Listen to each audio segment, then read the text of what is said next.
হাসরের মাঠ এমন ভয়ঙ্কর হবে, সূর্যের গরমে বেনামাজি গুনাহগারের মাথার মগজগুলো ভাতের মারের মতো ফুটতে থাকবে। কান্নায় এত পাগল, কেউ কারো দিকে তাকাবারও সুযোগ হবে না। নবী নিজে কান্না করতেছেন, যার কোনো গুনাহ নাই। ও আল্লাহর বান্দারা, তারা যদি কাঁদে, আবু বকর যদি কাঁদে, তোমার আমার তো কোনো আমলই নাই, তোমার আমার গুনাহ গুনাহ গুনাহ। আল্লাহ বলেন, আমি জানছি তুই যে সারা রাত মেয়েদের সাথে কথা বলছো, তোর মাও দেখে নাই, বাবাও দেখে না, আমি বাউলাই তো দেখছি। ও বান্দা, তোর আব্বুরে তুই চিনলি আর মায়া কইরা ডাকলি, তোর আম্মুকে চিনছো, তোর আম্মুরে মায়া কইরা তুই ডাকছো। ওরে তোরে তো তোর আম্মু বানায় নাই, তোর আব্বু বানায় নাই, বানাইছি তো তোরে আমি। একবারও তুই আমি আল্লাহকে আল্লাহ বইলা তো ডাক দিলি না। ওরে আমার অন্যায় কি বল, তুই আম্মু কইয়া ডাকো, আম্মু বলে ডাকো, আমি আল্লাহরে কেন একবার ডাক দাও না? ও গুনাহগারেরা, জবান খুলে একবার ডাক দাও, আল্লাহ আমার মাওলারে ভুইলা কই যাও রে বাবা। রহমতের নবী বলেন, ও আয়েশা, উম্মতেরা বেকারার হইয়া যখন আমার কাছে যাবে, আম্মা জান আয়েশা বলতেছেন, নবী আপনি তখন কোথায় থাকবেন? মুসা নবী কান্না করবে, ঈসা নবী কান্না করবেন, ইব্রাহিম কান্না করবেন, তখন আপনি কোথায় থাকবেন? নবী বলেন, ও আয়েশা, আমি মাকামে মাহমুদে আমার রবের কুদরতের সামনে সিজদায় পড়ে কান্না করব। তবে সব নবীরা নিজেদের জন্য কাঁদবেন, আমি একবারও বলবো না, ও আল্লাহ আমারে বাঁচাও। আমি নবী কান্না করে বারবার বলবো, আল্লাহ আমার উম্মতের বাঁচাও, আমার উম্মতের বাঁচাও, আমার উম্মত যেন জাহান্নামের আগুনে না যায়। আমার আল্লাহ তখন বলবে, নবী কাঁদবেন না, মাথা উঠাইয়া আপনার উম্মত গুলোরে ধইরা ধইরা নিয়ে যান জান্নাতের পথে। ও আয়েশা, তখন আমি উম্মতের ধরে ধরে নিব জান্নাতের পথের দিকে। আম্মা জান আয়েশা বলেন, নবী কোটি কোটি কোটি মানুষের ভেতরে মুসা নবীর উম্মত, ঈসা নবীর উম্মত, আপনার উম্মতের চিনবেন কেমনে? নবী বলেন, ও আয়েশা, আমার আশিক উম্মতেরা যারা ওযু বানাইয়া 5 বেলার নামাজ আদায় করবে, কিয়ামতের ময়দানে তাদের ওযুর জায়গাগুলো নূরের আলোতে ঝলমল করতে থাকবে। আমি নবী দেখে দেখে হাউজে কাউসারের সামনে লাইনে দাঁড় করাইয়া আমি নবী নিজের হাতে কাউসারের পানি দেব পেয়ালা ভরে ভরে, আমার উম্মত পান করিয়া জান্নাতের গেইটে গিয়া বসবে। হঠাৎ লাইনে এখনো উম্মত বাকি, একটা পর্দা পড়ে যাবে মাঝখানে। আমি জিজ্ঞাসা করব, এই ফেরেশতা, আমার লাইনে উম্মত আসেনি বলে আছে, পর্দা ফালাইলা কেন? নবীজিকে তখন ফেরেশতারা বলবেন, ইয়া রাসূলুল্লাহ, এই উম্মতগুলো আপনার ভেজাল উম্মত, আপনি দুনিয়া থেকে বিদায়ের পরে এরা সুন্নাত জবাই করছে, নিজেও নামাজ পড়ে নাই, অন্য নামাজ পড়তো তাও পছন্দ করে নাই, নিজেও দাড়ি রাখে নাই, অন্য দাড়ি রাখলে তাও পছন্দ করে নাই, নিজেও হালাল খায় নাই, অন্য হালাল খাইলে তাও পছন্দ করে নাই, নিজেও পর্দা করে নাই, অন্য পর্দা করতো তাও পছন্দ করে নাই। সহিহ হাদিস, নবী বলেন, তখন আমি একটু রাগ কইরা বলবো, সহকান সহকা লিমান গায়্যারা মিন বাদি। নবী বলবে, দূর হইয়া যা, আমি তোমাদের উম্মত বলে স্বীকার করে নিব না। ওরে বেনামাজি আর গুনাহগারকে আমার আল্লাহ কুদরতি ভাবে আওয়াজ দিয়া বলবেন, ও জাহান্নামের ফেরেশতারা, এই বেনামাজি গুনাহগার গুলোরে জাহান্নামের শিকল লাগাইয়া ধরো। আর যখন আল্লাহর অর্ডার হয়ে যাবে, ফেরেশতারা ধরবে। ওয়াসিকাল্লাযীনা কাফারু ইলা জাহান্নামা যুমারা হাত্তা ইযা জাউহা ফুতিহাত আবওয়াবুহা ওয়া ক্বাল। দুই জিনিস হেফাজতের, প্রথম হলো জবানের হেফাজত করো, কন্ট্রোল করো। দুই জিনিসের দ্বিতীয় হলো লজ্জাস্থানের হেফাজত করো। নবী বলেন, এই দুই জিনিস হেফাজতের জিম্মাদারি যদি নাও, আমি নবী তোকে জান্নাতে নেওয়ার জিম্মাদারি নিব। তরজমা শেষ। এবার কিছু ব্যাখ্যা। ওলামায়ে কেরাম যে ব্যাখ্যা করেছেন ওগুলো মুখস্থ করে আসছি, আপনাদের কিছু শোনাবো। আমার থেকে কিছু বানাইয়া গবেষণা করে বলার চিন্তা তো দূরের কথা, এই বেয়াদবিমূলক সাহসও আমার নাই। আপনাদের দোয়া আমার চলার পুঁজি, মা বাবার দোয়া, মুরব্বী ওলামায়ে কেরামের দোয়া, আমার শিক্ষকদের দোয়া আমার চলার পুঁজি। আমার এলেমও নাই, আমলও নেই। আলহামদুলিল্লাহ চলতেছে সেই ছাত্র জীবন থেকে দৌড়াচ্ছি ময়দানে। আর কতদিন আল্লাহ দৌড়ার তৌফিক দিবেন সে আল্লাহ ভালো জানেন। তবে এতটুকু বিশ্বাস, যদি আল্লাহকে সাথে নিয়ে চলতে পারি ইখলাসের সাথে, তো বাংলাদেশ কেন সারা দুনিয়ার মানুষ মাইক লইয়াও যদি বিরুদ্ধে নামে এক বিন্দু ক্ষতি করতে পারবে না ইনশাআল্লাহ। বরং আমি তো দেখি বাস্তবে এটা, জোয়ারের পানিতে বাদ দিলে পানির শক্তি বাড়ে না কমে? এই যুবক বাবারা, আমরা তো সমাজের বোকা টুপিওয়ালারা। তোমরা বলো চায়ের দোকানে বসে হুজুরেরা কি বুঝে, আসলে আমরা বুঝি না, আমরা বোকা। আমরা যদি বোকা না হইতাম তাহলে তোমরা যেই পরিমাণ আমাদের গালি দাও, আমরা এগুলোর জবাব দিতাম, তোমাকে সাথে সামনে পাইলে একটা থাপ্পড় দিতাম। কিন্তু আমি কেন, কোন ওলামায়ে কেরাম এত গালি শুনেন কিন্তু জবাব দেন না, বরং সামনে দাঁড়াইলে হাসি মুখে বুকে লাগায় সালাম দেয়। আমরা বোকা, আসলেই বোকা। বোকা থাকাই ভালো। জ্ঞানীরা পালাইছে, আর একদল নাচতেছে, আবার একদল আইবো, আবার পালাইবো। আর আমরা বোকার দল, আগেও যেমন ছিলাম এখনো আছি ওই রকম, ভবিষ্যতে সম্মানে থাকবো ইনশাআল্লাহ। আমি কখনো টেনশন নাই, চেয়ারম্যানের চেয়ারের মেয়াদ শেষ, আমগো চেয়ারের কোনো মেয়াদই নাই। আছে? হ্যাঁ, আওয়ামী লীগ গেল না আইলো, বিএনপি গেল না আইলো, অন্য কেউ আসলো না গেল, ওই চিন্তা নাই। কারণ আমরা টাকা দিয়া সম্মান কিনি নাই, আমগো সম্মান দিছেন আল্লাহ। টাকার সম্মানে একবার ফুলের মালা পরে জুতার মালা, আর আল্লাহর দেওয়া সম্মান এখানে কারো কলম চলে না। हकीकत से तो दुनिया बेखबर है, दुनिया की नुमाइश पर नजर है। नमी गुयम के आज दुनिया जुदा बाश, बहरकारी के बाशी बा खुदा बाश। তবে বেয়াদবি মাপ চাইলাম, আবারও মাপ চাবো। মাপ চাইলে কি সম্মান কমে? না না, ওই যে প্রবাদ আছে না, ক্ষমা চাওয়া বা ক্ষমা করা মহৎ ব্যক্তির গুণ। ভুল করাটা অন্যায় না, ভুল স্বীকার না করাটা অন্যায়। তবে এখানে আরেকটা মাসআলা জেনে নেবেন, ভুল করার ইখতিয়ার আছে সবার, কিন্তু ভুল ধরার ইখতিয়ার সবার নাই। ভালো করে মনে রাখেন, কিছু কিছু শব্দ কথা বলবো, এটি লেখা রাখবেন, অন্তরে কাজে লাগবে। বোকাদের কিছু কথাও তো কামে লাগে। হ্যাঁ, কিছু কথা ধরে রেখেন, কাজে লাগে। কারণ মোহাব্বত নিয়ে বলি তো ফায়দা হবে। কাউকে আমার আপন বানানোর জন্য বলি না, কাউকে দূরে সরাবার জন্য বলি না, কোন দলের এজেন্ডা হইয়াও আসি নাই। চরমনায়ের পক্ষে যে দালালি করব, অমুক ইসলামী দলের পক্ষে করব, অমুক পিসাবের পক্ষে করব, তাবলীগের পক্ষে না। কে কি করে জানি না, আমি অন্তত আলহামদুলিল্লাহ সবার মোহাব্বত নিয়েই কথা বলার চেষ্টা করি। একটা বয়ান পাইবেন না যে বলছি চরমনাই না গেলে জাহান্নামে যেতে হবে, পাঁচকুল্লি না পড়লে জাহান্নামে যেতে হবে, তাবলীগ না করলে জাহান্নামে যেতে হবে, কওমি মাদ্রাসায় না পড়লে জাহান্নামে যেতে হবে। আমার জিন্দেগির কোনো বয়ানে পাবেন কিনা সন্দেহ। বরং অনেকে ভয় পায় আমগো হুজুর বানাইয়া ফেলাইবো, না। বরং আমি যেই লাইনে আছে ওই লাইনে রাইখা জান্নাতের পথ কেমনে পায় আমি এই পরামর্শটা দিব, আর কিছু না। তুমি স্কুলে আসো, ওখানে থাইকা জান্নাত কেমনে পাবা সেই পরামর্শ দিব। তুমি কলেজে পড়ো, ওখানে থেকে তুমি জান্নাত কেমনে পাইবা সেই পরামর্শ দিব। তুমি ব্যবসা করো, চাকরি করো, ওখানে থেকে আল্লাহকে কেমনে নিয়ে জান্নাতে যাইবা সে পরামর্শ দিব। ভালো হইতে বহু সময়ের প্রয়োজন, কপাল পুরতে 1 সেকেন্ড লাগে না। এখন সবাই সুস্থ বসে আছো। সেদিন সিংড়াতে বয়ান করছি, সিংড়া শহরে দাওরা হাদিস মাদ্রাসা, মোনাজাত দিয়া চলে গেলাম রাজশাহী। 1 ঘন্টা পরে খবর আসলো সভাপতি মরে গেছে।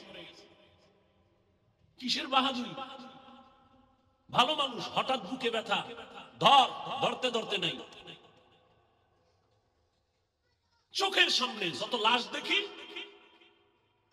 75% শতকরা লাশ যুবক যুবক যুবক যুবক। পানির নিচে যুবক, গাড়ির তলে কে পড়ছে যুবক, ঘুমের ঘরে মরে গেছে কে যুবক। এত বাহাদুরি কেন? কিসের বড়াই করি? ওই এক আল্লাহর বান্দা বয়ান করতেছেন, হঠাৎ করে কণ্ঠের সাউন্ড বন্ধ হয়ে গেছে। গতকাল না আর আগের দিন একজনে দেখাইলেন, ইস্তেগফার করলাম দেখার সাথে সাথে যে আল্লাহ কি না পারে, একটা সুস্থ মানুষ সুন্দরভাবে বয়ান করতেছেন মানুষের সামনে, হঠাৎ করে কণ্ঠের আওয়াজটা বন্ধ হয়ে গেল, আস্তে উঠে চলে গেছে, আর বয়ান আসে নাই।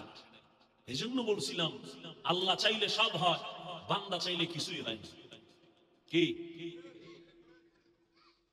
আল্লাহ চাইছেন আজ এখানে বয়ান হবে, কতক্ষণ হবে তাও আল্লাহ বাজেট দিছেন, কয়টা কথা আমার জবান থেকে আসবে সে বাজেটও করা আছে, এর থেকে বেশিও বলা যাবে না, কমও বলা যাবে না। আমরা বান্দা অনেকে চাইছি আজকে ওয়াজটা না হোক, আল্লাহ কইছে না হবে।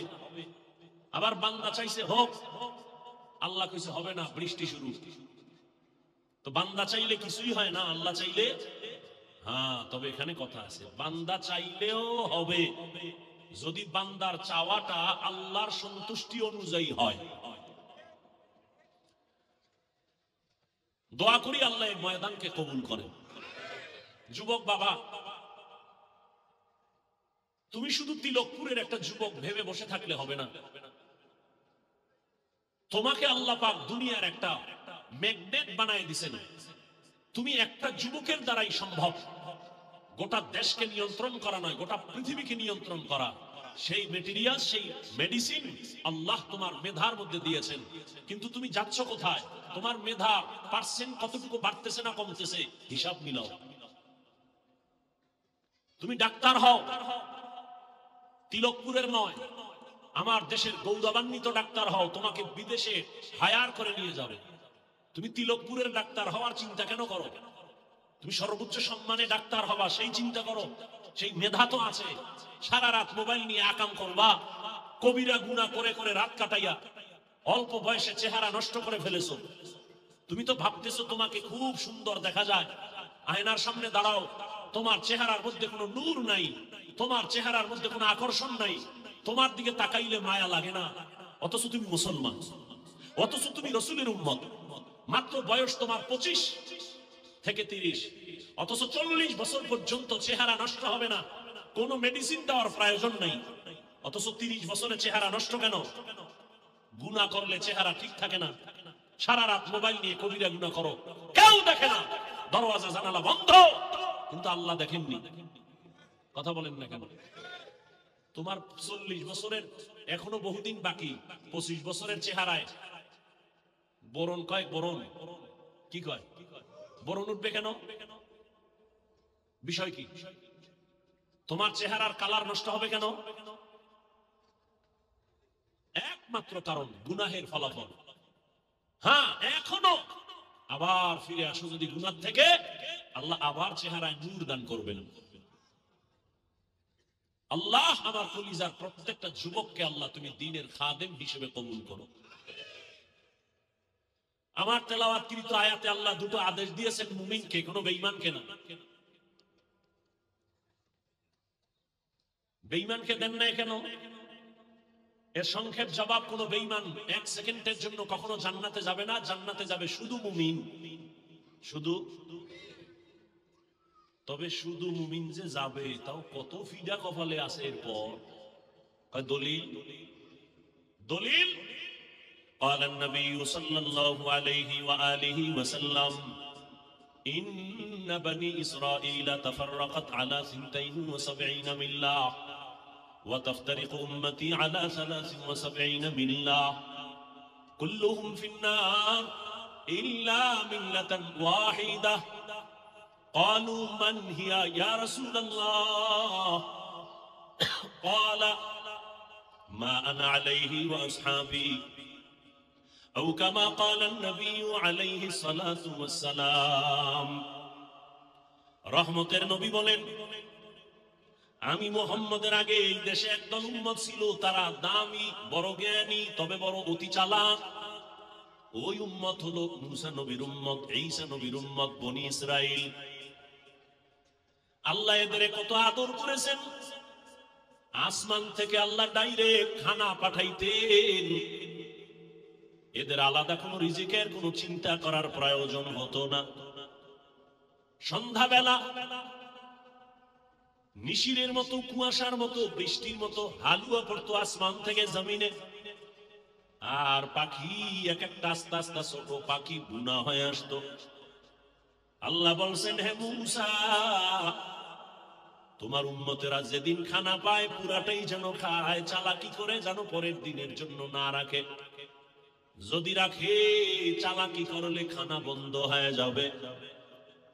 চালাক এই বনি ইসরাইল খানা পাইয়া মজা দেখা কয়, সব খাইস না, আগামীকাল খাবো, রেখে দাও। পরের দিন থেকে আসমানের খানা বন্ধ হয়ে গেছে।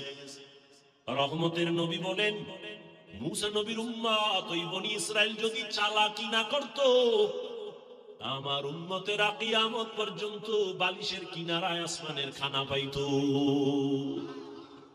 গর্তা ওয়াকুল মিকুনি হর সুবহ শাম میرسانا درست تو از لا مقام جزبه حق چی زی مخا از این سجا فضل او عامست در جملا جہا হ্যাঁ ঘুম আসতেছে। যদি কয় হ্যাঁ ঘুমায়, এটাও একটা মিথ্যা কথা, কারণ বাঙালি রাতে ঘুমায় না, সারা রাত মোবাইলের হক আদায় করে। সকালবেলা ফজর না পড়ে নাক টেনে ঘুমায়, আর চায়ের দোকানে বয়া চাপাবাজি করে। নাকটাই না ঘুমাও কেন? কয় দেশ স্বাধীন। আর ঢাকার শহরে দেখ তাকাইয়ারে যুবক আম্মা জানেরা, বোনেরা সাংবাদিক সম্মেলন করে কয়, আমাদের এতদিনের দেহ ব্যবসার অধিকার আমরা আবার ফেরত চাই। আমরা দেহ ব্যবসা করে খাইতাম, আবার ফেরত চাই। আর মুসলমান তুমি স্বাধীন স্বাধীন কয়ে ঘুমাও।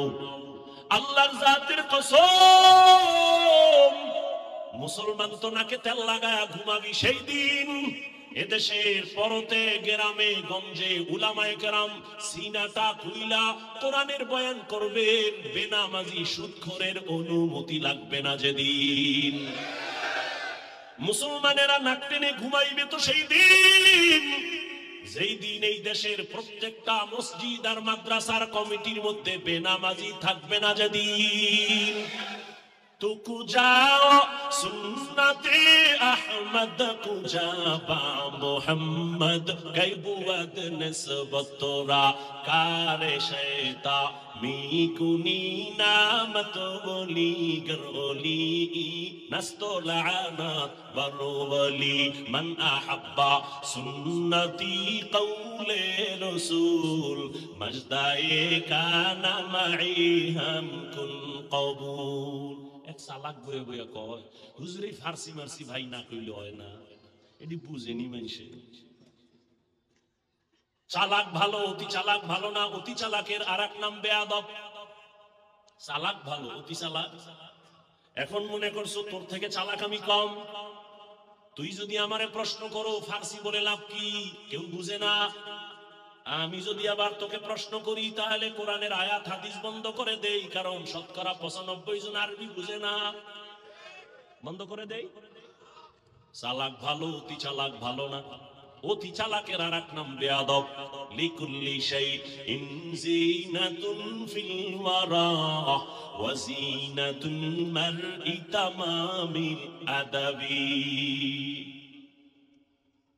রহমতের নবী বলেন, বনি ইসরাইল এত চালাক, বেশি বুঝে বুঝে নিজেদের মধ্যে দ্বন্দ্ব, কয় আমি ভালো তুই খারাপ। এভাবে করে করে তারা দলে দলে 72-এ পরিণত হয়েছে। আমার উম্মত আরো চালাক, ওদের দল আর একটা বেড়ে যাবে। ও যুবক বাবারা, জিব্বা নারা একটু বলবানি কত। কুল্লুহুম ফিন্নার, নবী বলেন সব জাহান্নামে যাবে, ইল্লা মিল্লাতান ওয়াহিদা, এক দল মাত্র জান্নাতে যাবে। তাহলে এক দল যদি জান্নাতে যায়, জাহান্নামী কয় দল? 72। এই কথা কি নতুন শুনছেন? আরো আগেও শুনছেন, কিন্তু এখানে একটা পয়েন্ট আছে, এটা হয়তো অনেকে শুনেন নাই। যদি শুনে থাকেন আবার শুনেন। 73 দলের ভেতরে এক দল জান্নাতে যাবে, 72 দল জাহান্নামে যাবে। এই যে 72 দল জাহান্নামে যাবে, এরা কেউ হিন্দু না, বৌদ্ধ না, ইহুদি না, খ্রিস্টান না, এরা সব হবে মুমিন মুসলমান। মনে হয় এই কথাটা অনেকে জানেন না। এই 72 দল জাহান্নামী সব হবে মুসলমান মুমিনের ভেতরে। এবার বুঝেন মুমিন যে জান্নাত পাবে কত ভিড়া কপালে খাওয়ার পর। জিন্দেগি মে বন্দগি তু কর নাহি, খারাপ লাগে না? जिंदगी में बंदगी तू कर नहीं, जिंदगी में बंदगी शर्मिंदा है, जिंदगी में बंदगी शर्मिंदा है। যুবকেরা ভাল লাগে একতারা হইলে একটু মজা পাইতি, কারণ এখন বাংলাদেশের যুবক তো আপডেট হয়ে গেছে, বাংলা শুনে না, সব হিন্দি।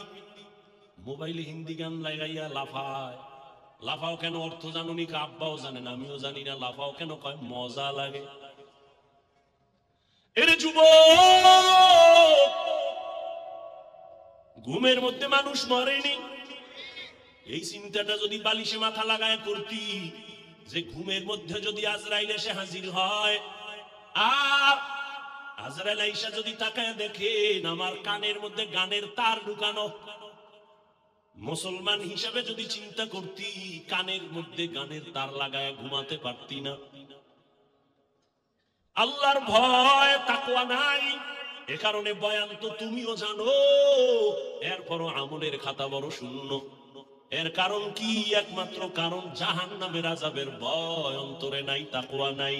আর কে দারাত خوف حق در دل مدام جنت المأوى دهد را مقام جزبہ حق چی زی مخاذ انس و جا فضل اوعا مست در جملا جہاں।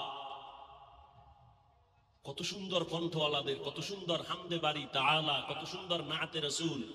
এগুলো শুনো, গান শুনো না।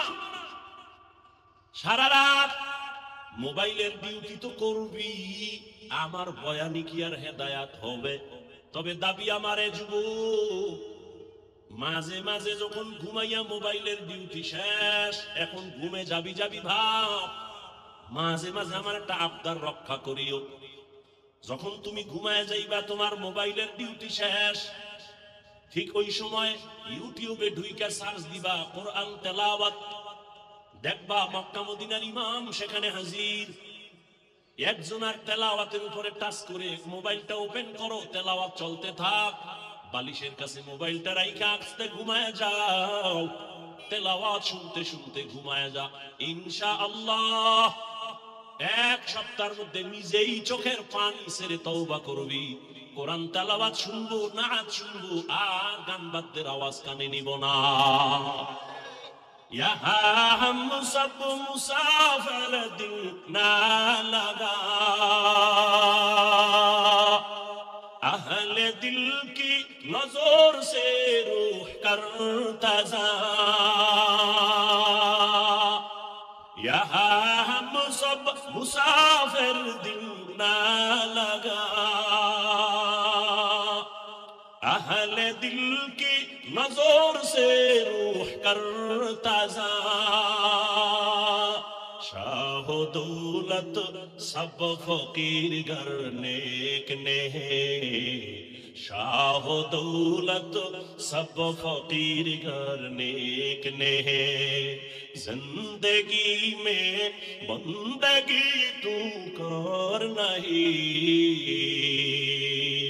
जिंदगी में बंदगी तू कर नहीं, जिंदगी में बंदगी शर्मिंदा है, जिंदगी में बंदगी शर्मिंदा है, जिंदगी में बंदगी कुन बंदगी बंदगी बे जिंदगी शर्मिंदगी 72 দল জাহান্নামে যাবে 73 দলের মধ্যে যেই দলটা জান্নাতে যাবে তাদের পরিচয় রহমতের নবী বললেন খেয়াল করেন এই বক্তব্য যা কিছু সব শেষ বাকি শুধু হাত উঠাবো আর মোনাজাতটা দেব এই কামটাই বাকি আপনারা ইশারা দিলেই কিন্তু আমি মোনাজাত দিয়ে ফেলাম আর হাত যদি উঠাইয়াই ফালাই চিল্লাইলেও আর হাত নামবে না বয়ান হবে না চিল্লাইলে বুঝবো মোনাজাতে অ্যাকশন শুরু হয়েছে আর বয়ান হবে না আর একটা পয়েন্ট মনে রাখবেন আজীবনের জন্য বয়ান হওয়া ভালো মন্দ সবকিছু এটা বক্তার কোনো এলেমের ক্রেডিট না বাহাদুরি না আল্লাহর জাতের কসম বক্তার বয়ান ভালো মন্দ সবকিছু নির্ভর করে শ্রোতাদের অন্তরের মোহাব্বত আর আকর্ষণের উপর আমি এখন যতক্ষণ বয়ান চালাবো শুধু আপনাদের আন্তরিকতা আর মোহাব্বতের উপরে আপনার জরুরতে আপনি উঠবেন বাসায় যাবেন আমার জরুরতটা কি কম নেই আমিও উঠেছিলাম নিজের ক্ষতি করবেন না অন্যের ক্ষতি করারও দুঃসাহস করবেন না আপনার যদি দীর্ঘ টাইম বসার পাওয়ার না থাকে ভিতরে ঢুকছেন কেন আমার বহু আল্লাহর মোহাব্বতের বান্দারা ওই দাঁড়ায়া বয়ান শুনে ফাঁকে ফাঁকে যদি চায় বিড়িটাই না আবার আইব কোনো ডিস্টার্ব হবে না দেখাও হবে না ভেতরে ঢুকছেন কেন দুইটা ডিস্টার্ব করেন কেন এখানে কত সাদা দাড়িওয়ালা মুরব্বীরা বসা কত উলামায়ে কেরাম বসা এদের ডেঙ্গিয়ে বের হয়ে যান জুতো দুইটা হাতে নিয়ে ভয় লাগে না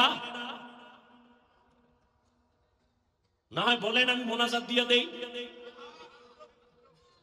পৃথিবীতে কথা বলার মতো পৃথিবীতে আর কষ্টের কোনো কাজ নাই আর সেই কথা বলনেওয়ালার যদি টাইম মতো ঘুম না থাকে সারাদিন রাতে মাত্র 3 ঘন্টা ঘুমায় এখানে আসে সকাল 10টায় বয়ান করছি রাজশাহী আল্লাহর কুদরত ছাড়া আমরা চলতে পারতেছি না এরপরে বক্তব্য যদি 10 মিনিট হয় টেনশন থাকে না আবার যদি কেউ লেখা দেয় আধা ঘন্টা দেখাও বলা যায় কিন্তু আনলিমিটেড দেখার কায়দা নাই মুখস্থ চলতেছে আবার এক লাইনের মানুষ হয় তো টেনশন নাই তাবলিগ নিয়ে সাইজ পিসাবের মুরিদ এক চাটিয়া বয়ান বাংলাদেশে যত লাইন আছে সব লাইনের মানুষ এখানে বয়ে রয়েছে এত লাইনের মানুষের অন্তরকে লেভেল পজিশনে রাইখা কথা বলা রবের করুণা দয়া ছাড়া সম্ভব না এর মধ্যে আবার ডিস্টার্ব করেন কি দুঃখ আর কি বলবো আল্লাহ আমাকে হেদায়েত দান করেন আপনাদের হেদায়েত লাগলে আপনারটা আপনি দোয়া করেন কারণ এখন অন্যের লেগে দোয়া করলেও মামলা হয় বুঝলেন না কথা পিরোজপুরে দোয়া করছি ইহসানের জন্য কেন সুদ মুক্ত ব্যবসা এটা রহমত সুদের ব্যবসা রহমত না সুদ ছাড়া ব্যবসা রহমত সেই দোয়া করছি অলিপুর হিসাব সেই দোয়া করলেন মুফতি মিজানুর রহমান সাইদ সাহেব আমারে ধইরা নিয়ে গেলেন আমি চিনি না সেই জায়গা কেনা যাইতে গেলাম গিয়া দেই এনে ডিসি এসপি এগো কেরেশ দিতেছে সবাই প্রশংসা করলেন আর আমারে মাওলায় কথা বলার মধ্যে দিয়া একটা ছিদ্র রেখে দিছে আল্লাহ বলাইছেন শেষে বলছিলাম দুনিয়ার লোক যদি ঢুকে যায় তো ঠিকই ঢুকছে দুনিয়ার লোক ঢুকছে ঢোকার কারণে অন্যের টাকা নিজের মনে করলে গজব নেমে আসে মরার আগেই অন্যের টাকা নিজের মনে করলে গজব নেমে আসে অথচ আল্লাহর জাত ও সিফাতের কসম একটা পয়সা পর্যন্ত হারাম ভাবে নাহক ভাবে অবৈধ ভাবে জীবনে আসে নাই আমি সেই বাবার সন্তান যে দস্তারখান যদি না থাকে প্লেটের নিচে আমার বাবা প্লেট টেনে নিয়ে যাইতেন খানা দিতেন না মাকে ধমকাইতেন দস্তারখান দাও নাই কেন আর এখন তো আমার যুবকরা দস্তারখান চিনেই না এক জায়গায় দাওয়াত দিছে খাইতে গেছি দস্তারখান কই কতক্ষণ পর পত্রিকা লইছি আমি বললাম এই লেডিস আর জন্ডিসের ছবি হবে না কাপড়ের নাই প্লেট ঠিক আছে গেছে আমি পিছের দরজা দিয়ে কি ভাগলো দীর্ঘ টাইম পরে ম্যাডামের ওড়না নিয়ে এসে দস্তারখান চিনে না পরে আমার পকেটে একটা দস্তারখান রাখি সব সময় আমার আম্মাই ওয়াশ করছেন শিখাইছেন ছোটবেলা থেকে সব সময় রাখি ঠেকায় কাজে লাগবে এই জন্য গাছ ভালো হইলে ফল ভালো হয় শুরুতে বইয়েই তো বলছি আলেমের বিরোধিতা যারা করে সবগুলো মা বাবার অভিশপ্ত সন্তান হাফিজুর রহমান তোমার এত সম্মান কেন একজনে জিগায় আমি বললাম যত লাইন তুমি পাইবা আমার লাইন একটা মা বাবার কান্না আমার উস্তাদদের দোয়া উলামায়ে কেরামের নেক নজর আমার কোনো পুঁজি নাই তো, সেটা তোমার বলতে হবে কেন? আমিই তো বলতেছি। দেখি এতে যদি আমার সম্মান কমে যায়, দেখি কতটুকু কমে। এই আমার হাতের এই দস্তরখান। এখন দস্তরখান চিনবে দূরের কথা, দস্তরখান লাগে না বললে বহু বয়ান চলে। কি চলে না? যাজ্ঞা যার বয়ান সে করুন, আমারটা আমি বলতেছি। আল্লাহ আমাকে হেদায়েত দান করুন, আপনাকে হেদায়েত লাগলে কইয়ালাম। আবার আপন দোয়া করে আরেকটা ফেসে করুন। हाँ दुनिया में हो दुनिया का तलबगार ना हो, बाजार से गुजर हो खरीदार ना हो, ये दुनिया एक मिसल कागज फूल है, ये दुनिया एक मिसल कागज फूल है, जिंदगी में बंदगी तू कर नहीं, जिंदगी में बंदगी तू कर नहीं, जिंदगी में बंदगी शर्मिंदा है, जिंदगी में बंदगी शर्मिंदा है। কিছুক্ষণ সময় দিবেন নি? দুই একটা কিস্সা কাহিনীও শোনাবো, একটু ঘুরাই আইতেছি লাইনে। কারণ যেহেতু এত বদনাম, দুই একটা না শুনাইলে হয়। আমরা কিস্সা কাহিনীর ওয়াজ করে একটু শুনাইয়াই যাই। তবে একটা কথা বলি, বলছি না বোকাগো কথাও দুই একটা কামে লাগে। লেখা রাখিস যুবক, তুই আমারে খারাপ জানতে পারো, বেয়াদবি মাপ চাইছি আগে, আবার চাইলাম মাপ চাই। খুব দিল থেকে কথাগুলো বলতেছি, চূড়ান্ত মোহাব্বতের দাবি নিয়ে বলতেছি। তুমি আমাকে খারাপ ভাবতে পারো, আমি তোমাকে খারাপ ভাবি না। আমি তোমাকে কলিজা দিয়ে মোহাব্বত করি। তুমি বলো হাফিজ ভাই এখন নিচে নাইমে আমার পাও ধরো, আমি দাঁড়িয়ে রাখবো। বল আমি এখন নিচে নেমে গেছি। আমি কোনো হুজুর বানাইতে কেউ এখানে আসি নাই। বলছি তুমি যেখানে আছো ওখানে থাইকা জানো আল্লাহকে নিয়ে আর জান্নাত পাও, সেই পরামর্শ শুধু দিই। তবে ডিস্টার্ব করো না বাবা, একটু সময় দাও। কত রাত তো গুনায় কাটাই দিতেছে, এখানে আল্লাহর বান্দারা বসে আছে, না জানি বসাটা নাজাতের ওসিলা হয়ে যায়। আল্লাহ কবুল করে।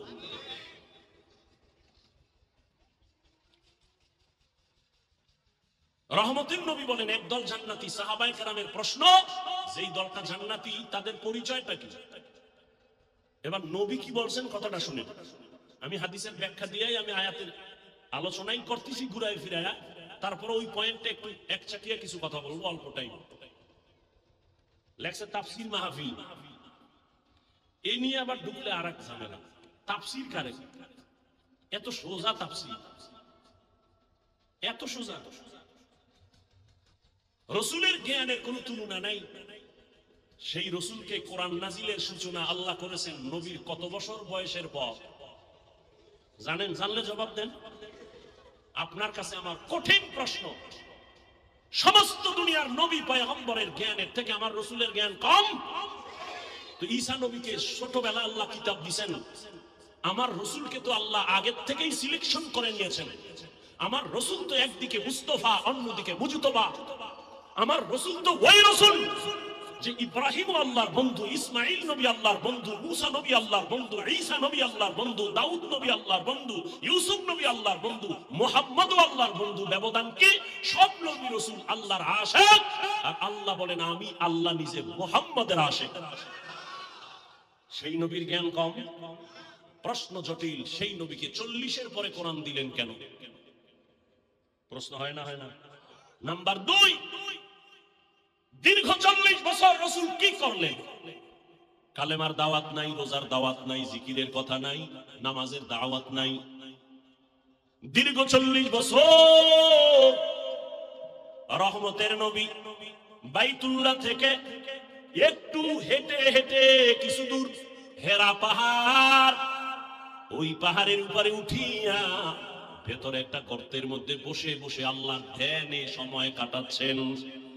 একদিন আর দুদিন না, সপ্তাহকে সপ্তাহ, মাসকে মাস। নবী বাসায় যান না। আম্মা জান খাদিজা রাদিয়াল্লাহু আনহা মহিলা হইয়া নাস্তা বানাইয়া ওই পাহাড় বেয়ে বেয়ে উপরে উঠা কষ্ট করে নবীজির কাছে নাস্তা গিয়া পৌঁছাইয়া দিতেন। ও আক্কেলপুরের মুসলমান, ও জয়পুরহাটের জ্ঞানী বাবারা, বেয়াদবি ক্ষমা চাইতেছি রে যুবক। এক নাম্বার প্রশ্ন, বিশ্ব নবীকে আল্লাহ 40-এর পরে কোরআন দিলেন কেন? দ্বিতীয় প্রশ্ন, বাইতুল্লাহ সাইরা নবী হেরা পাহাড়ে 40 বছর ধ্যান করেন কেন? প্রশ্নের জবাব দাও। হেরা পাহাড়ের দাম বেশি না বাইতুল্লাহর দাম বেশি? বলো বলো। বাইতুল্লাহর দাম তো কোরআন স্বীকৃত। ইন্না আউওয়ালা বাইতিন উযিআ লিন-নাস লাল্লাযী বিবাক্কাতা মুবারাকাও ওয়া হুদা মুবারাকাও ওয়া হুদান লিল আলামিন। ই কালামে জিন্দা কুরআনে হাকিম হিকমতে লা ইয়াজালাস্তু কাদিম। আল্লাহর ঘরের দাম তো তুলনাই হবে না।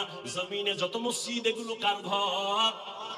সব আল্লাহর ঘর। টাঙ্গাইলে যাবেন, ওখানে কত গম্বুজের দামি পাথর দিয়া মসজিদ বানাইছে। অর্ধুলাঙ্গ নারীরাও গিয়া ছবি তুলতে যায়, আজান হয় কপাল পোড়া, নামাজ পড়ে না। কথা কয় না?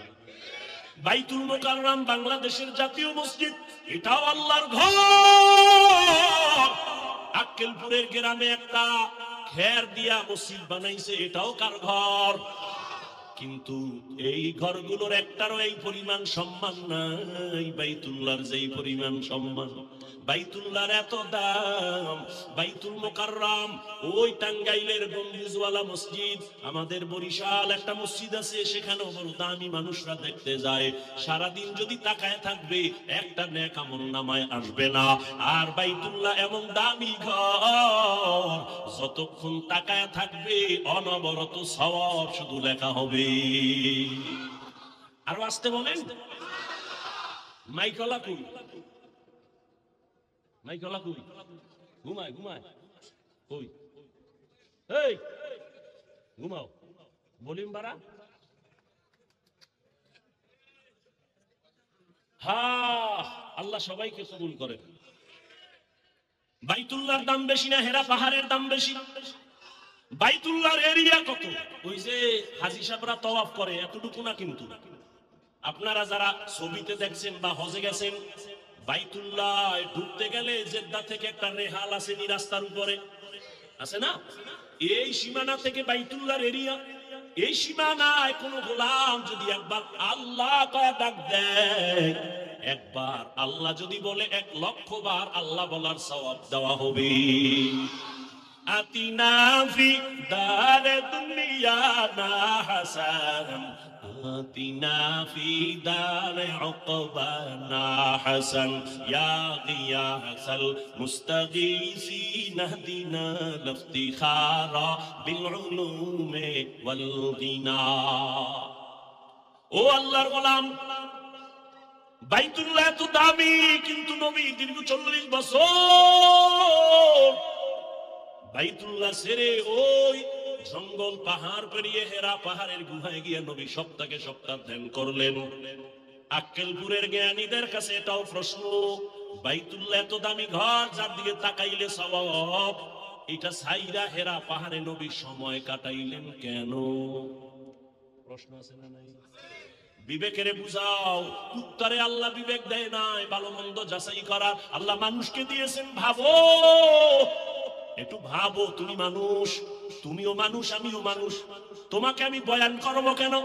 আজকে তো বয়ান করা দরকার চট্টগ্রামের পাহাড়িয়া অঞ্চলের মানুষের, কারণ ওখানে টাকা দিয়া দিয়া মানুষের খ্রিস্টান বানানো হয়।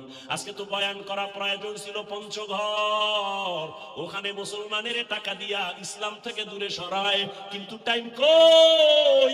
12 মাস দৌড়াচ্ছি শুধু মুসলমানের পেছনে।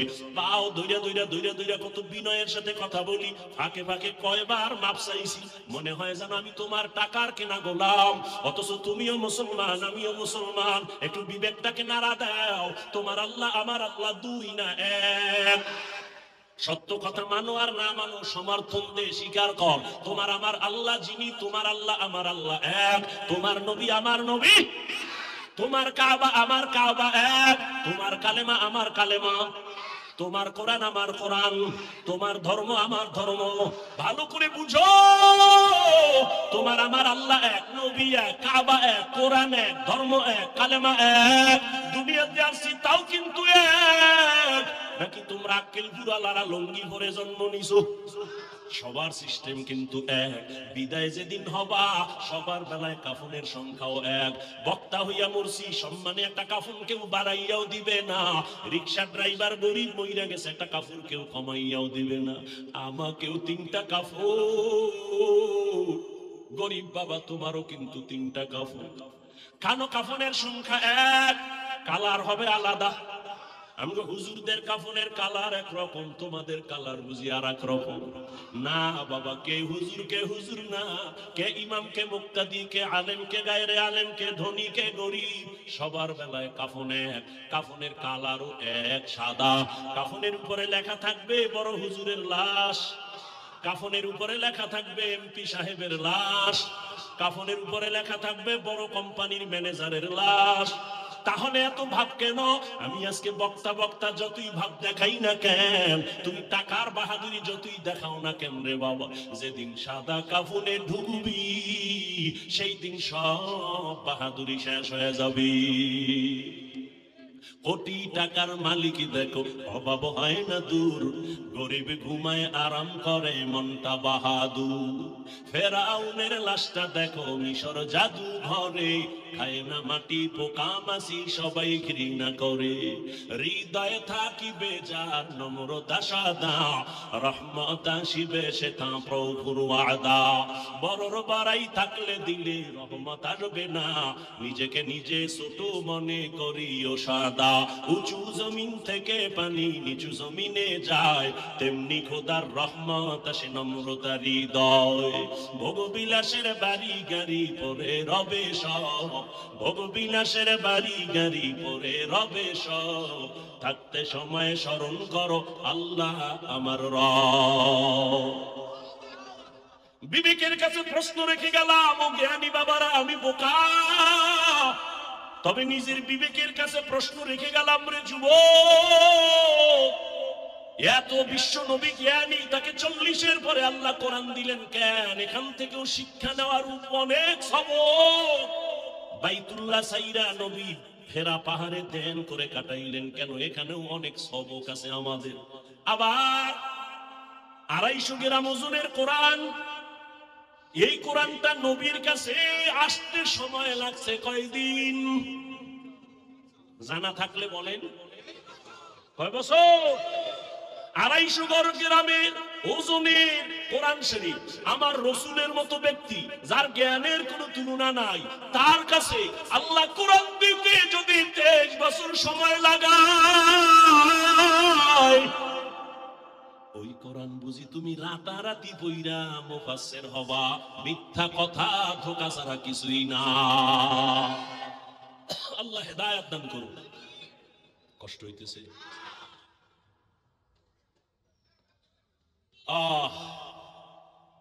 মুসলমানের ঘরে কোরআন আছে, একদিন খুইলা দেখলো না হুজুরেরা এত ফজিলতের রস করে কোরআনের, দেখি তো ভিতরটা কেমন। মোবাইল দেখার সময় পায়, কোরআন খোলার সময় পায় না। আল্লাহ আপনি আমাদের হেদায়েত দান করেন। রহমতের নবী বলেন, যেই দলটা জান্নাতে যাবে তাদের পরিচয় নাও। নবী যদি বলতেন আমি মুহাম্মদের আদর্শ যারা জান্নাতি, এতটুকু যদি বলতেন যথেষ্ট ছিল। কিন্তু নবী কি বলছেন? মা আনা আলাইহি ওয়া আসহাবি, আমি এবং আমার সাহাবায়ে কেরাম যে আদর্শের উপরে আছে, এই আদর্শ যারা মেনে চলবেন তারা জান্নাতি। অতএব যারা বলবে আমি শুধু নবী মানি সাহাবা মানি না, নবীর কথার থেকে প্রমাণ হলো সে মুসলমানও ঠিক মুমিনও ঠিক, তবে 72 দলের অন্তর্ভুক্ত। আল্লাহ আমাদের হেদায়েত দান করেন। আল্লাহ বলেন আমি 2টা আদেশ দিলাম।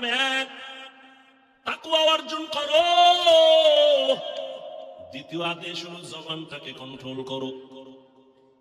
এই বিষয়ে কিছু আলোচনা করি। জবানের কন্ট্রোলের কথা কেন বললেন? হাত কন্ট্রোল করো বলেন নাই? চোখ কন্ট্রোল করো কেন বলেন নাই? কান কন্ট্রোল করো কেন বলেন নাই? সংক্ষেপ 2-4 মিনিট শুনেন। আল্লাহ জবান কন্ট্রোল করো, নবীও বলেন জবান হেফাজত করো, কেন বললেন? পুরা বডির ভিতরে যন্ত্র, মারাত্মক অস্ত্রের নাম জিহ্বা, জবান। এটা এমন ধারালো অস্ত্র, বেলের মতো, চারদিকে কেটে ফেলে, যেদিকে মারে কাটে। যেমন কয়েক জিহ্বা। আমগো গ্রামের একটা প্রবাদ আছে, মানুষের মুখেই যায়, মুখের কথাই খায়, আছে না? জিহ্বা কিন্তু একটা, কিন্তু কাটে চাইরো দিক। এক জিহ্বা, এই জিহ্বা নারাইয়া কেউ যদি একটা অচেনা মাইয়ারে কয়, রাজি থাকলে কবুল। সাক্ষী 2 জন দাঁড়ানো, সাথে সাথে অপরিচিত মাইয়া তোমার আপন সঙ্গিনী হয়ে গেল, জিহ্বার একটা কথার দ্বারা। আবার এই জিহ্বাটারে ঘুরাইয়া যদি কও তোমার আপন বিবিটারে, যদি কও তুই তালাক, একই জিহ্বার আওয়াজে এখন তোমার জীবন সঙ্গিনী চিরতরের জন্য হারাম। বুঝেননি জিহ্বাটার ধার কেমন? এই জিহ্বা নাড়ায় কোনো বিধর্মী যদি বলে লা ইলাহা ইল্লাল্লাহ, সাথে সাথে তার বেঈমানের দপ্তরের নাম কাটা। আবার যদি ওই কোন কালেমাওয়ালা মুমিন যদি বলে আমি আল্লাহ মানি, কোরআনের ওই আয়াত মানি না, আমি কোরআন মানি তবে কোরআনের রাজনীতি পছন্দ করি না, একই জিহ্বার কথার দ্বারা তোর ঈমান চলে যায়। কোরআনের রাজনীতি নাই? হ্যাঁ, তোমার মতো ধান্দাবাজি, ভেট নীতি, দুর্নীতি, এটা ইসলাম কোরআনে নেই। কথা হয় না। বরং আমি তো ঢাকায় বলেছি, পৃথিবীতে শ্রেষ্ঠ রাজনীতির কিতাবের নাম কোরআন। সত্য কথা মানো আর না মানো, স্বীকার করতে না বলছি যুবকদের, তোমরাই তো ভবিষ্যৎ, তোমগো আর কত কইতে হবে। রহমতের নবী খুশি, বিপদ মুহূর্তে চতুর্দিক থেকে মুসিবত, নবীর ঘরের পাশে সব রেডি, নবীরে মারবে। মায়ার নবী কান্নে কান্না করেন, সন্তান বিপদে পড়লে আব্বার কাছে টেলিফোন করে, আব্বা কয় আব্বা কই তুমি আসো, বাবা আমার উপরে বিপদ, তাড়াতাড়ি দৌড়াও। মাকে টেলিফোন করে কয় মা আমার উপরে মুসিবত, তুমি একটু দোয়া করিও। কিন্তু মায়ার নবী কেমন এতিম, জীবনে একবার আব্বা বলে ডাক দিতে পারেন নাই। 6 বছরে মা হারায় নবী অসহায়। নবী বলেন এর উপরে আবার বিপদ, আমি যদি দোয়া করতাম উহুদ পাহাড় স্বর্ণ বানায় দিত আমার আল্লাহ, কোনদিন দোয়া করি নাই, বরং উল্টা করছি কি, ও আল্লাহ আমারে গরিবী হালাতে রাখো, আমারে গরিবী হালাতে মরণ দিও, কিয়ামতের দিন গরিবদের সাথে আমারে হাসরে উঠাইও। নবী কয় ওরে গরিব, বড়লোকের টাকা আর বাড়িতেই আফসোস করিস না, কিয়ামতের দিন ওই টাকাওয়ালার 500 বছর আগে গরিব তোরে জান্নাতে আল্লাহ দিবে। কোন গরিব? যে গাঞ্জা খা, রিক্সা চালায়, টাকা দিয়া ক্যারাম বোর্ড খেলা, তাস খেলে, জুয়া খেলে, মদ খা। বেলালের মতো গরিব যদিও জান্নাতের টিকিট পায় না, আশারায় মুবাশশারায় বেলালের নাম নাই, কিন্তু আরশে আজিমে বেলালের আওয়াজ। আবু হুরায়রা 10 জন জান্নাতীদের মধ্যে আবু হুরায়রার নাম নাই, কিন্তু আবু হুরায়রা থেকে এই পরিমাণ হাদিস কিতাবের মধ্যে হাদিসে আছে, অন্য কোন সাহাবীর থেকে এত পরিমাণ হাদিস নাই। একটু আগেই বলছিলাম আমার মাওলায় কবুল করলে যোগ্যতা লাগে না। দুনিয়ার মানুষ সম্মানের চেয়ারে বসাবার আগে যোগ্যতা চায়, আর আমার আল্লাহ যাকে চেয়ার দিবেন তাকে চেয়ারে বসাইয়া যোগ্যতা দেয়। ভাইরা আমার, জবানের একটা কথার দ্বারা মুমিন, আবার এক কথার দ্বারা বেঈমান।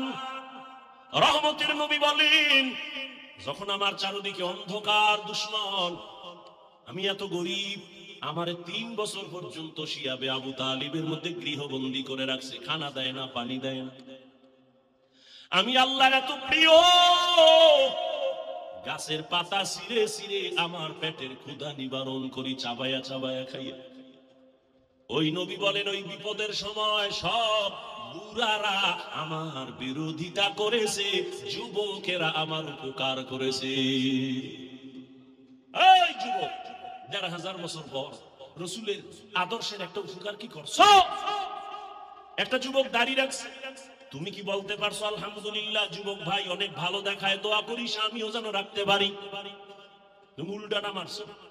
তুমি জিজ্ঞাসা তোর বয়স কত? কয় এত। এত তাড়াতাড়ি বুঝুন? এমন ভাবে তুমি কথা বলছো যে ওর অন্তরে কষ্ট গেছে, আল্লাহ তোমার উপরে বেজার হয়ে গেছে। এরে আল্লাহর গোলাম, জবান এমন একটা ধারালো অস্ত্র, বিচারকের চেয়ারে বসিয়া জিহ্বা নাড়ায় যদি কয় আসামি, ফাঁসির আসামিরে কয় তোরে খালাস ফুলের মালা পরে বাড়ি, আবার বিচারক ওই জিহ্বা নাড়াইয়া বাম দিকে তাকায় যদি কয় পুলিশ নিরপরাধীরে ধর, নিরপরাধী ফাঁসির মঞ্চে হাজির। জিহ্বা মারাত্মক অস্ত্র। আবার এটা আল্লাহর আলাদা একটা সুন্দর নিয়ামত বটে। কয় কেমন? কয় খানা নিয়ে বসছো, চোখ দিয়ে সব দেখছো, কোনো ময়লা নাই, ময়লা নাই, কিছুই নাই। তোমার চোখের রাডার সব বাছাই করে যখন লোকমা মুখে দিছো, জিহ্বার রাডারে ধরা পড়ছে একটা চুল। পড়েনি? জিহ্বার রাডারে ধরা পড়ে গেল। আরো কত বড় নিয়ামত!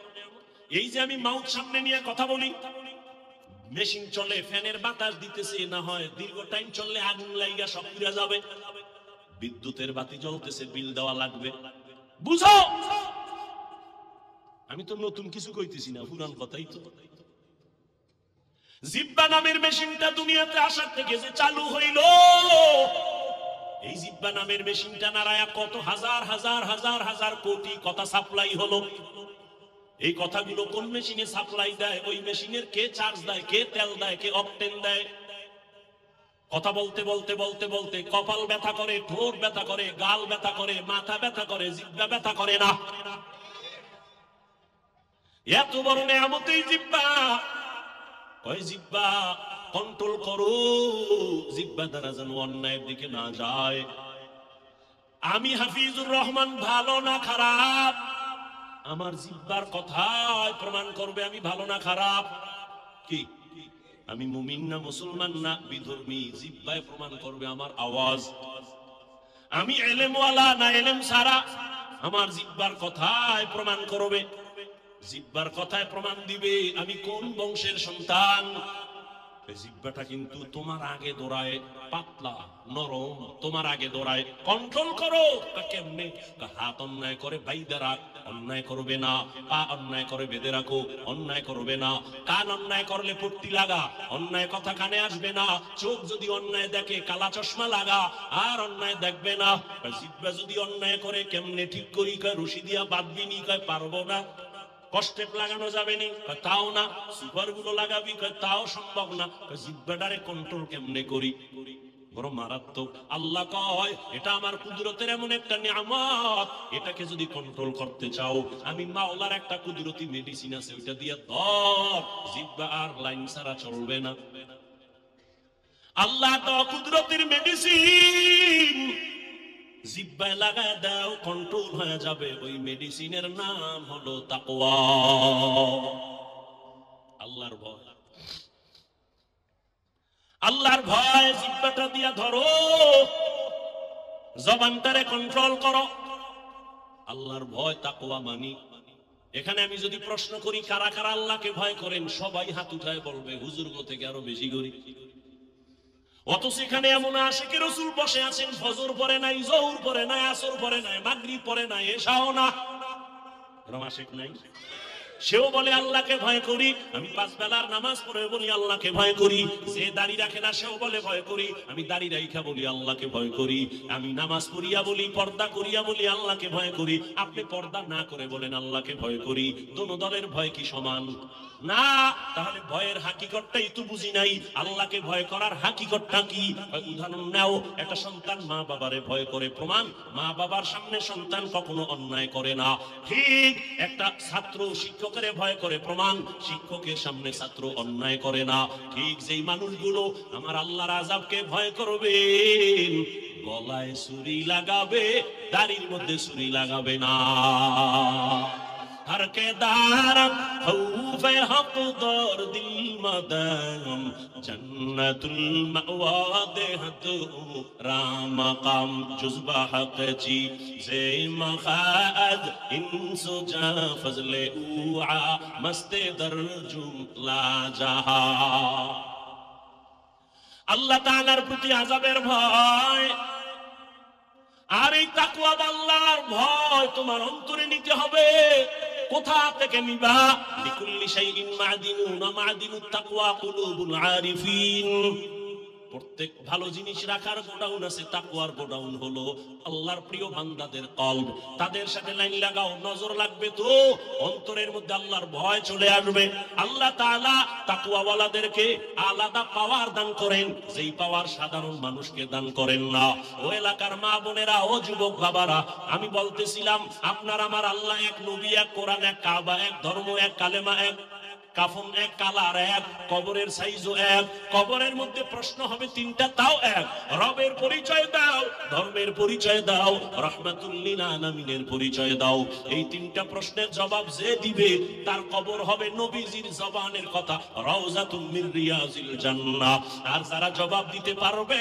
না নবী বলেন তার কবর হবে হুফরাতুম মিন হুফারিন নার জাহান্নামের টুকরা কে জবাব দিতে পারবে এর কোনো গ্যারান্টি আছে আমরা হুজুরেরা পারবো আরে আমরা হুজুর কেন জাহান্নামের আযাবের ভয় ওই কবরের প্রশ্নে কি জবাব দিব আমি হুজুর কেন এই ভয়ের কারণে জান্নাতের টিকিট পাইছেন 10 জন সাহাবা তারাও কাঁদতেছে আল্লাহর আদালতে কেমনে দাঁড়াবো রহমতের নবী বলেন আমি আমার হুজরায় এশার নামাজ পড়ে ঘুমাইলাম আমি ঘুমাইতে গেলে আমার চোখ বন্ধ হয় আমার অন্তর ঘুমায় না আমি হঠাৎ করে শুনি কান্নার আওয়াজ আসতেছে গভীর রাত মসজিদ আমার মাথার কাছেই তো মসজিদে নববী কে কান্না করে আমি আস্তে আস্তে উঠলাম বের হইলাম আমি জানালা দিয়া নজর করে দেখি জান্নাতি এক নম্বরের সাহাবী আমার আবু বকর গভীর রাতে নামাজে দাঁড়ায়া হাউমাউ করে কান্না করে নামাজ শেষ করার পরে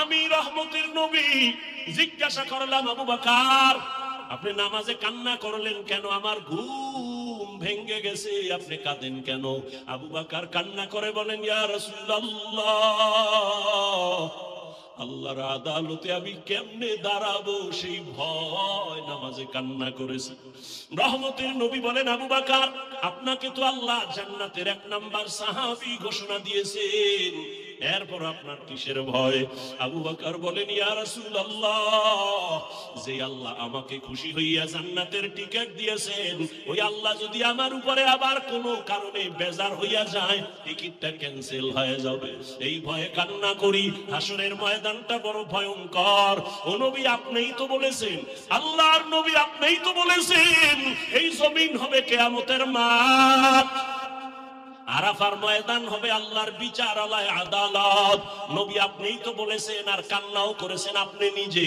কিয়ামতের বয়ান করতে গিয়া নবী আপনি কান্না করেছেন আমরাও কান্না করেছি কিয়ামত নাকি এমন ভয়ঙ্কর জমিনটা সমতল সব নারী আর পুরুষগুলো উলঙ্গ দাঁড়ায় যাবে সব উলঙ্গ দাঁড়াবে হাসরের ময়দানে সূর্যের গরম যখন শুরু হবে মাটির জমিনটা সূর্যের গরমে তামা হয়ে যাবে অন্যদিকে জাহান্নামের আওয়াজ আবার আল্লাহ নিজে রাগান্বিত আওয়াজ দিয়া বলবেন লিমানিল মুলকুল ইয়াউম লিল্লাহিল ওয়াহিদিল কাহ্হার আল্লাহ তাআলার রাগান্বিত আওয়াজে হাসরের ময়দানটা থরথর করে কেঁপে উঠবে ওই সময় নবীরা পর্যন্ত কান্না করবেন উম্মতেরা পাগলের মতো দৌড়াইবে আমার নবী বলে আমিও তো কান্না বরদাস্ত করতে পারি না আম্মা জান আয়েশা বলেন ও নবী আমার রুমে বৈশা কেন কান্না করেন নবী বলেন আয়েশা কিয়ামতের ময়দানের কথা মনে পড়েছে আমার উম্মতের কি উপায় হবে মুসা নবী কাঁদবেন আল্লাহ আমার উপায় কি ঈসা নবী কান্না করবেন আল্লাহ আমার উপায় কি অথচ নবীদের কোনো গুনাহ নাই কেমন এমন ভয়ঙ্কর অবস্থা হলে নবীরা পর্যন্ত কান্না করবেন। ঈসা নবী কাঁদবেন, আল্লাহ আমার উপায় কি হবে? উম্মতেরা যাবে সুপারিশের জন্য, বলবে যাও যাও, আমার দ্বারা সুপারিশ করা সম্ভব না। নবী বলেন, আয়েশা এইভাবে সব নবীদের থেকে উম্মতেরা বিমুখ হইয়া সর্বশেষ তালাশ করবে রহমতের নবী কই, আমাকে তালাশ করা শুরু করবে উম্মতেরা। ঈসা নবী বলবে যাও মুহাম্মদের কাছে যাও। কোন বর্ণনায় আছে ঈসা নবী উম্মতের জায়গা দিয়া নবীর কাছে নিয়ে আসবেন। আম্মা জান আয়েশা বলেন, ইয়া রাসূলুল্লাহ ওই সময় কি মহিলারা উলঙ্গ? বলে হ্যাঁ। কয় পুরুষেরা উলঙ্গ? বলে হ্যাঁ। কারো কি লজ্জা লাগবে না?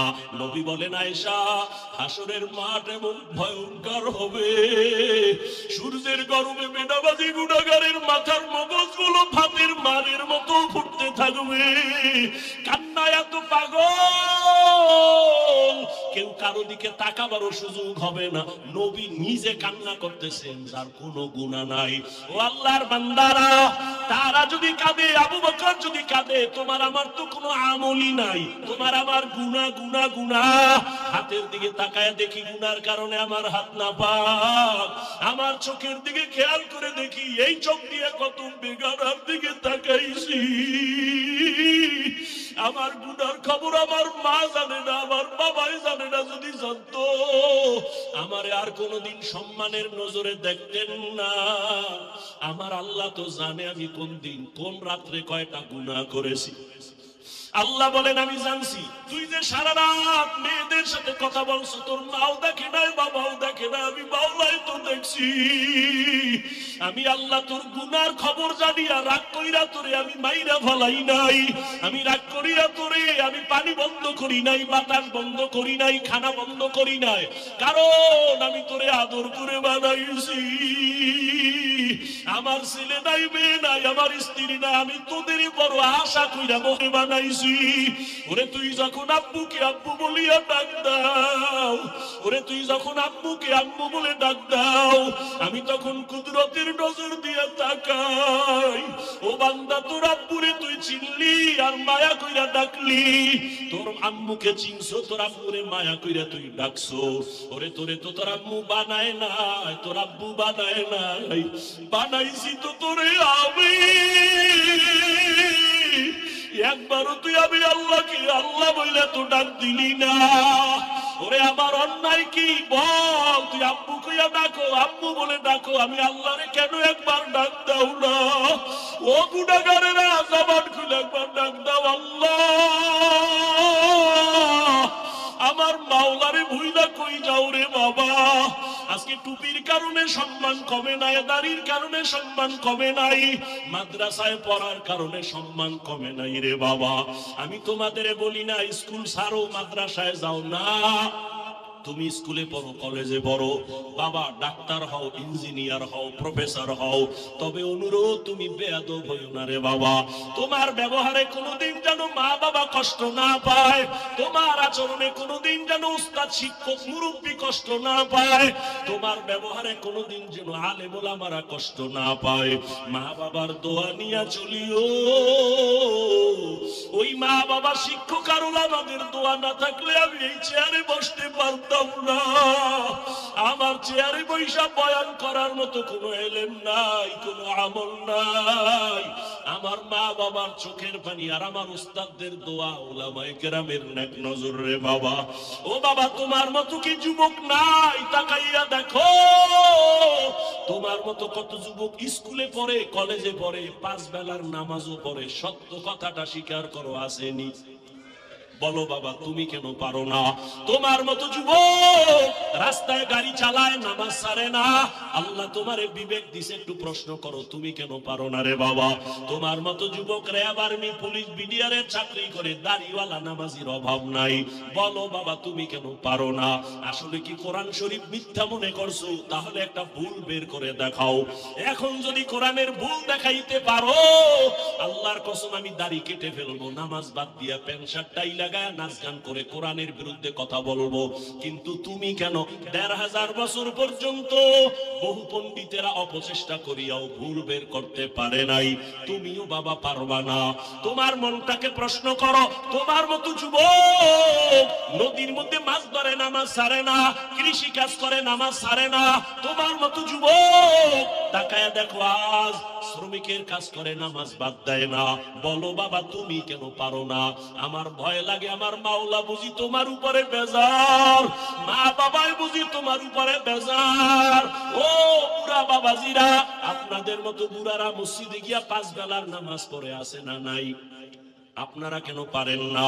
ও আক্কেলপুরের আম্মা জানেরা, বোনেরা, মাইকের আওয়াজ শুনতেছেন রে মা? ও মা, আপনাদের সম্মান কত জানেননি?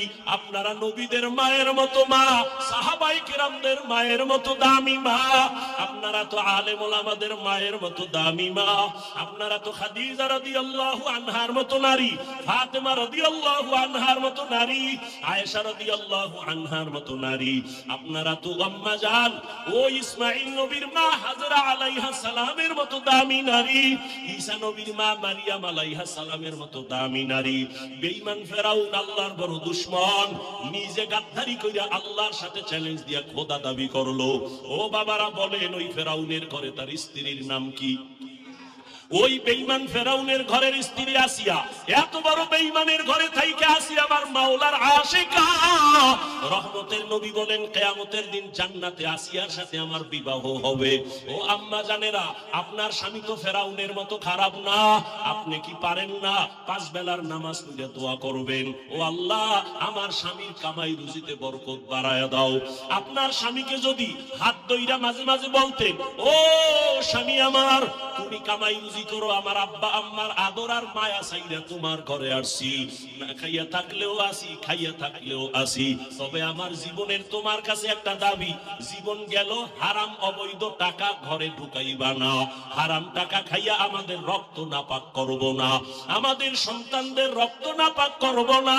আম্মা জান যদি বুঝাইতেন, আপনার স্বামী কোনোদিন হারাম টাকা ঘরে আনতে পারতো না। এরে আম্মা জান, এত বড় বেঈমান ফেরাউনের ঘরে থাইকা আসি আমার আল্লাহকে ভুলি না। আসিয়ার জবান থেকে আমার মাওলার জিকিরের আওয়াজ। ফেরাউন কাসিয়া, তুমি কার নাম লইলা? বলে আমার রবের নাম। বলে আমি তো মিশরের খোদা, তুমি কোন খোদার নাম নিলা? আসিয়া কয় তোমারে যিনি বানাইছেন তিনি আমার রব। ফেরাউন বলে ছেড়ে দাও, আমারে ডাকো। কয় না। এবার ফেরাউন অত্যাচার শুরু করলো। আসিয়ার উপরে এমন অত্যাচার, ঘুমানোর জায়গা দেয় না, খানাও দেয় না। আসিয়া গোপনে কান্না করে, মালিক দুনিয়ার কষ্ট সহ্য করে নিলাম, তুমি আযাব হাসরের ময়দানে দিও না, হাসরের ময়দানের আযাব সহ্য করতে পারবো না। আসিয়ার বিরুদ্ধে সর্বশেষ ফেরাউন ঘোষণা দিল, আসিয়াকে শুলিবিদ্ধ করা হবে, ফাঁসি দেওয়া হবে। হাজারো মানুষ ময়দানে হাজির, খোদা ফেরাউনের স্ত্রীর জবাই হবে, ফাঁসি হবে। দেখার জন্য লক্ষ লক্ষ মানুষ মিশরের ময়দানে। হঠাৎ আসিয়া কাঁদতেছেন, দেখেন মুসা নবী রাস্তা দিয়া যায়। আসিয়া কান্না করে বলে, নবী মুসা জানেননি আমার খবর? কয় জানি। তোমার এখন নাকি ফাঁসি হবে? কয় ঠিক আছে, তবে একটু বলবেন, আপনি তো আল্লাহর সাথে কথা বলেন, বলেন আমার আল্লাহ আমার উপরে রাজি নাকি বেজার? মুসা নবী বলেন, আসিয়া আল্লাহ তোমার উপরে খুশি। এই কথা শুই না আসিয়ার কান্না বন্ধ হয়ে গেল, মুস্কি মুস্কি হাসে। এবার আসিয়া শুলির মঞ্চে যাইতেছে। ফেরাউন ডাক দিয়ে কয়, আসিয়া এতক্ষণ দেখলাম তুমি কান্না করো, এখন তুমি কেন হাসো? আসিয়া ডাক দিয়া কয়, ফেরাউন তুমি বুঝবা না, তোমার সে চোখ নাই, দেখবা না। আমি আল্লাহর কাছে একটা দোয়া করেছি, ক্বালাত রাব্বিবনি লি ইনদাকা বাইতান ফিল জান্নাহ। আমি আল্লাহকে বলছি, ও আল্লাহ দুনিয়াতে এত বড় ক্ষমতাওয়ালার ঘরে আমার ঘুমানোর জায়গা হলো না, খানা দিল না। ও আল্লাহ আমি তোমার কাছে বিদায় বেলা একটা দাবি জানাই, জান্নাতের ভেতরে তোমার পাশে একটা ঘর বানাইয়া দিও রে মালিক। আমি আসিয়া তাকায়া দেখতেছি ওই জান্নাতের ছবি আমার নজরে ভাসে, এবং আমি দেখতেছি রে ফেরাউন, আজকে তুমি আমাকে শুলিতে সরাইয়া মারবা, লক্ষ লক্ষ ফেরেশতা আসমানে অপেক্ষায় আছে আমাকে জান্নাতে নেওয়ার জন্য। এই জন্য আমি হাসতেছি। ও পর্দার আড়ালের আম্মা জানেরা, আপনার সন্তানকে আদর্শ ডাক্তার বানায় যান, কোরআন পড়ায় যান, জীবনে ডাক্তার হলো আপনাকে ভুলবে না, দোয়া করতে ভুলবে না, কোরআন পড়িয়া দোয়া করবে, মানুষের দোয়া নিয়ে চলবে। ও পর্দার আড়ালের আম্মা জানেরা, আপনার মতো কত মা কত বোন এই এলাকায় খুঁজলে পাবেন, পর্দা করে, স্বামীর খেদমত করে, মোবাইলে সময় নষ্ট করে না, নামাজ ছাড়ে না। আম্মা জানেরা, আপনারা কেন পারবেন না? এখনো সময় আছে, তওবা করে নেন। রহমতের নবী বলেন, ও আয়েশা, উম্মতেরা বেকার হইয়া যখন আমার কাছে যাবে, আম্মা জান আয়েশা বলতেছেন, নবী আপনি তখন কোথায় থাকবেন? মুসা নবী কান্না করবে, ঈসা নবী কান্না করবেন, ইব্রাহিম কান্না করবেন, তখন আপনি কোথায় থাকবেন? নবী বলেন, ও আয়েশা, আমি মাকামে মাহমুদে আমার রবের কুদরতের সামনে সিজদায় পড়ে কান্না করব। তবে সব নবীরা নিজেদের জন্য কাঁদবেন, আমি একবারও বলবো না ও আল্লাহ আমারে বাঁচাও। আমি নবী কান্না করে বারবার বলবো, আল্লাহ আমার উম্মতের বাঁচাও, আমার উম্মতের বাঁচাও, আমার উম্মত যেন জাহান্নামের আগুনে না যায়।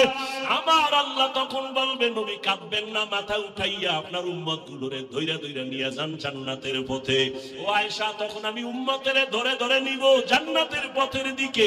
আম্মা জান আয়েশা বলেন, নবী কোটি কোটি কোটি মানুষের ভেতরে মুসা নবীর উম্মত, ঈসা নবীর উম্মত, আপনার উম্মতের চিনবেন কেমনে?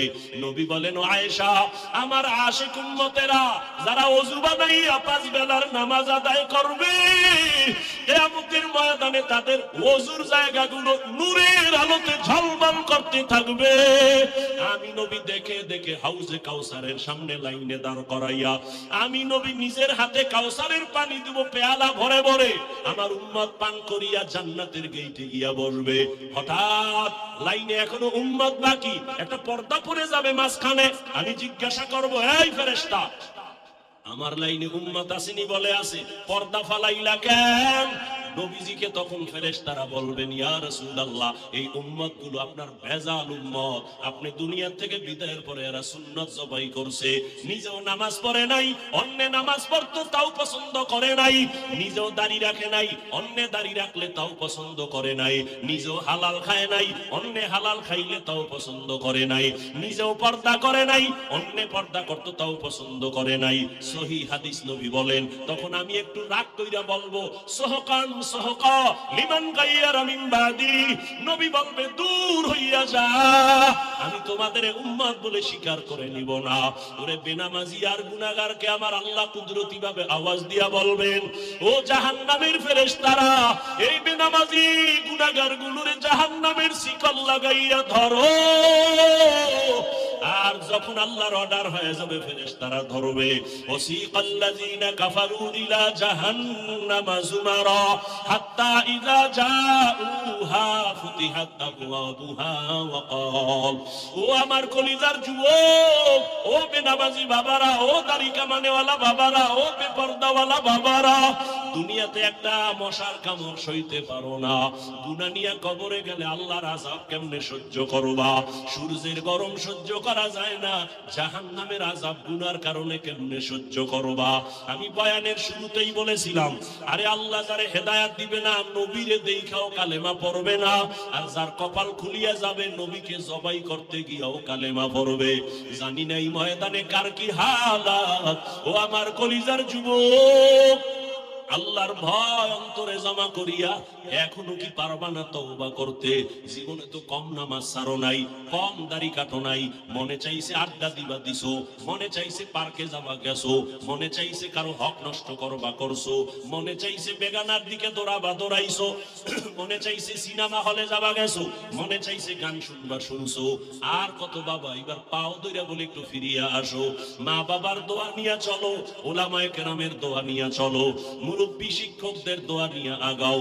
আর মনে মনে আমার আল্লাহকে ডাক দাও, গোপনে ডাকো আর বলো, হে মালিক, এই ময়দানে গুনাহ নিয়ে ঢুকছি আর বাসায় গুনাহ নিয়ে যাব না। তওবার নিয়ত করে ফেললাম, আর দাড়ি কাটবো না, নামাজ ছাড়বো না, বেপরদায় চলবো না, মা বাবারে কষ্ট দিব না, মা বাবারে কষ্ট দিব না, উলামায়ে কেরামের বিরোধিতা করে গুনাহগার হব না, নবীজির তরিকা মেনে চলবো। আমার মতো যুবক যদি নামাজ পড়িয়াও চাকরি করে আমি কেন পারবো না? আমার মতো যুবক যদি নামাজ ঠিক রাখিয়া ব্যবসা করে আমি কেন পারবো না? আমার মতো যুবক যদি গাড়ি চালায়া নামাজ পড়ে আমি কেন পারবো না? ও আল্লাহ, আর গুনাহ করব না, তওবার নিয়ত করলাম। গলায় ছুরি আসলে মরে যাব, তারপর আর নামাজ ছাড়বো না, মা বাবার বরদোয়া নিব না, উলামায়ে কেরামের পরামর্শ নিয়ে চলবো। তবে সবার কপালে তওবা নসিব হবে না। আল্লাহ যাকে কবুল করবেন সে তওবা করে যাবে, ফজরের সময় দেখা যাবে মসজিদে হাজির হয়ে গেছে। আর যার কপাল বড় খারাপ, তওবা না করিয়া আরো বিরোধিতায় লিপ্ত হয়ে যাবে রাস্তায় গিয়া। ও আল্লাহ, জানি না কার অন্তরের কি হালাত, আমি আপনার কাছে আবদার জানাই, এখানে কত উলামায়ে কেরাম হাজির, কত সাদা দাড়িওয়ালারা হাজির, পর্দার আড়ালে কত মা বোনেরা হাজির। ও আল্লাহ, একজনের তওবাও খালি ফিরাইয়া দিবেন না। যাদের অন্তর তৈরি আছে, মুনাফিকি নাই, মরিয়া গেল আর নামাজ ছাড়বা না, দাড়ি কাটবা না, বেপরদায় চলবা না, মা বাবার সাথে বেয়াদবি করবা না, উলামায়ে কেরামের পরামর্শ নিয়া নবীর তরিকা মেনে চলবা, আল্লাহর ভয় তাকওয়া নিয়া জবানকে হেফাজত করবা, সুন্নাত অনুযায়ী চলবা। তওবা করার মতো যদি কারো অন্তর তৈরি হয়, মুনাফিকি না থাকে, খাঁটি তওবার নিয়ত যাদের আছে, দুটো হাত আমার আল্লাহকে দেখাইয়া দাও। আয় আল্লাহ, সবার হাতগুলো কবুল করে নেন। আয় আল্লাহ, আপনি অন্তরের খবর আপনি জানেন, কে কোন নিয়তে হাত তুলেছেন, কবুল করে নেন।